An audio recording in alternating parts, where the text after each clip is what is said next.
Bonjour à tous, ravi de vous retrouver pour Afrique Hebdo. Cette semaine, nous irons d'abord au Gabon, un champion en matière de protection des forêts et de la biodiversité. Son territoire est recouvert à environ 90% par la forêt équatoriale. Le pays est un sanctuaire pour des dizaines d'espèces menacées. Nous retrouverons ensuite notre invité, l'un des grands penseurs de notre époque, Achille Mbembe. Dans son nouveau livre, La communauté terrestre, il revient notamment sur les mythes ancestraux africains pour réfléchir à la crise écologique. On parlera aussi de sa vision de la démocratie et de son projet de maison des mondes africains. Les forêts du Gabon absorbent des millions de tonnes de CO2 et abritent de nombreuses espèces menacées ou en danger d'extinction. Si ces animaux sont victimes de braconnage, les arbres sont menacés par les trafiquants de bois. Les gardes forestiers les surveillent et les protègent. Reportage de Nicolas Bertrand et Lucille Choussois. Elle absorbe des millions de tonnes de CO2 et abrite des milliers d'espèces animales. La forêt d'Afrique centrale est la deuxième plus grande forêt du monde après l'Amazonie. Parmi les pays qu'elle recouvre, il y a le Gabon. Ici, les hommes ont appris à protéger et à vivre avec l'immense manteau vert qui occupe 90% de leur pays. Ce matin-là, Saturnin Lekanga se réveille au beau milieu de la forêt. Ce passionné a pour habitude de dormir tout en haut de ce mirador pour pouvoir observer les animaux sauvages. Nous avons 2 éléphants. Et pas n'importe quels éléphants, voici des éléphants de forêt, une espèce rare. Victimes du braconnage et de la déforestation, ils ne vivent quasiment plus qu'au Gabon. Le pays est devenu un sanctuaire pour des dizaines d'espèces menacées, comme ces gorilles. C'est vraiment un paradis pour les animaux, parce qu'ils retrouvent tout ici. L'herbe, vous avez le sel minéraux, vous avez de l'eau qui coule. Comme la zone est protégée, personne ne peut s'y aventurer seul. Il faut obligatoirement être escorté par des gardes forestiers. Ils sont des centaines à surveiller en permanence les visiteurs et les animaux. Il y a des espèces qui sont très menacées, comme les éléphants, les buffles, les gorilles. Ils sont très menacés par les braconniers. Donc on est obligé de protéger le parc. En 20 ans, plus de 2 millions d'hectares de forêt ont été placés sous protection au Gabon. Et le gouvernement va encore plus loin. Une station de recherche dédiée à la préservation de la biodiversité a ouvert ses portes. Nous avons 63 cm. Charles Bilambi et Faustin Monioko gèrent le reboisement de la forêt. Dans cette petite nurserie, ils font pousser des kebazingo, un arbre victime du trafic de bois. La forêt, c'est notre vie. Les arbres jouent un rôle important pour notre équilibre mondial. Nous, on doit les reboiser. Dans quelques centaines d'années, voici à quoi ressembleront les petits protégés des scientifiques. Des géants, ici de couleur blanche, qui absorbent chaque année 4% de nos émissions mondiales de CO2. Et cette nature unique au monde attire des visiteurs bien au-delà des frontières du Gabon. Ces touristes américains ont choisi d'y passer un mois, loin des villes, des hôtels de luxe et loin du confort. On a dû boucher un trou tout à l'heure, l'eau rentrait. Mais ça va, c'est drôle. Après 3 heures de pirogue, voici les époustouflantes chutes de Kongu. Trésor du parc Divindo, récemment classé au patrimoine mondial de l'UNESCO. Au cœur de cette forêt, temple mondial de la biodiversité.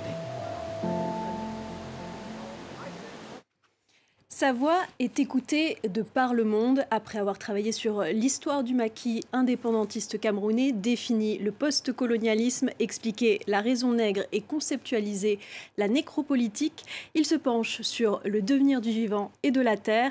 Bonjour Achille Mbembe. Bonjour Valériane. Historien, politologue et philosophe, auteur de nombreux ouvrages, votre œuvre est foisonnante. Vous venez de publier La communauté terrestre aux éditions La Découverte, qui vient achever une trilogie entamée avec Politique de l'inimitié et brutalisme. La communauté terrestre, à quoi faites-vous référence? Qu'est-ce que cela signifie pour vous? Je fais référence en fait à quelque chose qui au fond n'existe pas ou n'existe pas encore. Quelque chose qui cependant est appelé à émerger si de fait nous devons répondre aux grands défis de notre temps.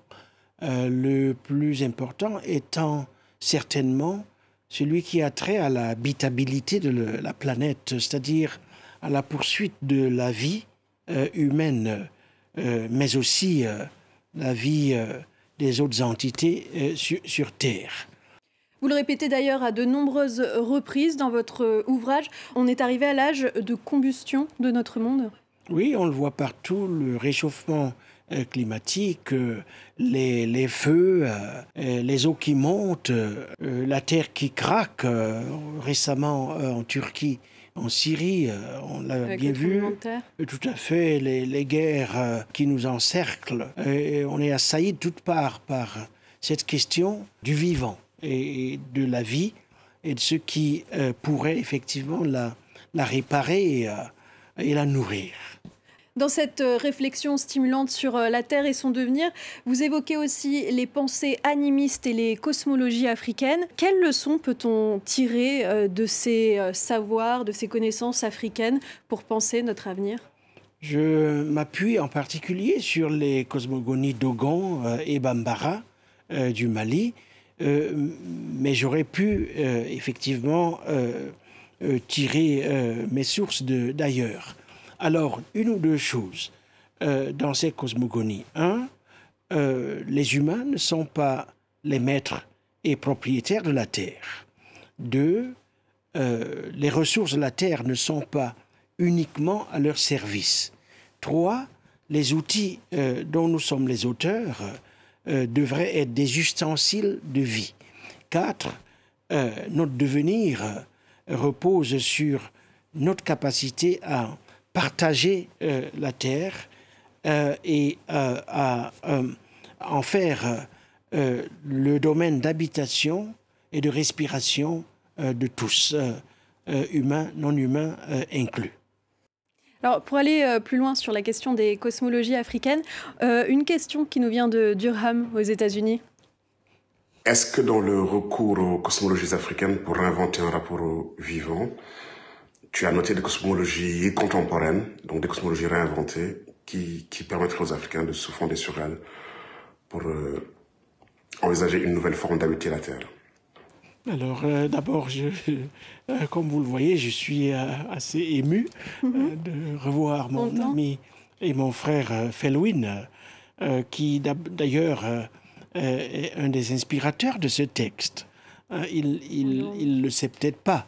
Il le sait maintenant. C'est lui qui a tout ouvert avec son texte « Habiter le monde ». Un tout petit texte écrit il y a quelques années qui, à mon avis, est un de ces textes les plus puissants. Et donc, je ne saurais pas du tout répondre à sa question. Je suis juste... je suis ému. Et je suis très content. Vous aurez le temps d'y réfléchir d'ici votre prochaine rencontre avec Felwine. Voilà, il vous aidera à apporter la réponse à sa propre question. Tout à fait. Felwine et puis Souleymane et beaucoup d'autres. Au fond, ce livre, il est vraiment un travail commun. Nous avons essayé des ateliers de la pensée à Dakar, dont Felwine est un des grands fers de lance. Et donc, merci beaucoup, Felwine. Il entendra vos remerciements. Alors, en octobre dernier, vous avez lancé la Fondation de l'innovation pour la démocratie en Afrique. On l'a vu dans l'actualité ces derniers temps, coup d'État à répétition, succession de père en fils, présidence à vie ou encore syndrome du troisième mandat. Vous avez d'ailleurs écrit dans une tribune parue dans Le Monde, le recul de la démocratie en Afrique est le résultat d'une formidable atonie intellectuelle. Qu'est-ce que vous préconisez aujourd'hui pour relancer la démocratie ? Et alors, quelque chose d'extrêmement concret. Nous avons mis en place au mois d'octobre dernier la Fondation de l'innovation pour la démocratie, qui était la toute première recommandation dans le rapport que j'avais remis au président Macron en 2021. Il s'agit d'une fondation panafricaine de droit sud-africain dont la vocation est d'accompagner à la fois financièrement, pédagogiquement et dans tous les sens le mouvement démocratique en Afrique. par Mouvement démocratique en Afrique. J'ai en particulier à l'esprit des initiatives phares mises en branle, notamment par les jeunes et par les femmes, les cadets sociaux de nos sociétés. Vous avez des exemples concrets? Des accompagnements, justement, par le financement d'activités concrètes, emblématiques de ce projet, par la recherche à la fois ouverte et fondamentale, la mise en réseau des collectifs qui agissent partout dans le continent et la mise en relation avec le mouvement démocratique mondial à travers le dialogue des sociétés civiles. Cette tâche de réarmement intellectuel, je crois que c'est un préalable à l'ouverture de nouveaux chemins dans nos pays hors la guerre, les coups d'État militaires ou la sorte de néo-souverainisme qui se nourrit du ressentiment. L'une de vos autres recommandations dans l'objectif de redéfinir les relations entre l'Afrique, les différents pays d'Afrique et la France, c'était aussi la création d'une maison des mondes africains, un lieu pluridisciplinaire de création, de rassemblement, d'innovation et de transmission des savoirs. Où en est ce projet? Ce projet, il avance beaucoup plus qu'on l'a dit. Il est piloté en particulier par Lise Gomis et Luc Briard et toute une équipe de créateurs africains autour d'eux. Et d'ailleurs, c'est l'occasion pour moi de lancer un nouvel appel à Madame Anne Hidalgo. La maire de Paris. La maire de Paris, qui est une sœur de l'Afrique, qui est une grande connaisseuse de l'Afrique, qui est très engagée aux côtés de l'Afrique, pour qu'elle nous aide à trouver un petit lopin de terre dans sa ville, dans sa capitale, pour que l'on puisse faire émerger ce lieu absolument symbolique du renouveau de la relation entre nos nations et nos peuples. Merci Achille Mbembe d'avoir été l'invité d'Afrique Hebdo. Merci beaucoup Valériane. Et merci à vous de nous avoir suivis. À très vite sur France 24.